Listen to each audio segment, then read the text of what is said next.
মায়াপুরের রাস অনুষ্ঠান মানেই অনেক ভিড়, আর নবদ্বীপের রাস তো খুব ফেমাস। হরে কৃষ্ণ।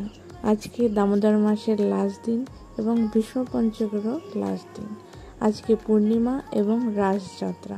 আমরা গিয়েছিলাম মন্দিরে। আজকে রাধা মাধব খুব সুন্দর হোয়াইট ড্রেস পরেছিল, আর রাধা মাধবের সামনে অনেক সুন্দর রাস মঞ্চ সাজানো হয়েছিল। তো খুব ভালো লাগলো দর্শন করে। পঞ্চতত্ত্ব এবং নৃসিংহদেবকেও সাদা ড্রেসে অনেক সুন্দর লাগছিল। আজকে মন্দিরে প্রচুর ভিড়, কারণ সবাই নবদ্বীপের রাস দেখতে আসে, তারপরে মায়াপুরে আসে। তো মায়াপুরে এই দিনে প্রচুর ভিড় হয়। আজকে থেকে শুরু হয় হাতি পরিক্রমা, কিন্তু এখন হাতি নেই, তাই হয় রাধা মাধবের গরুর গাড়ির পরিক্রমা।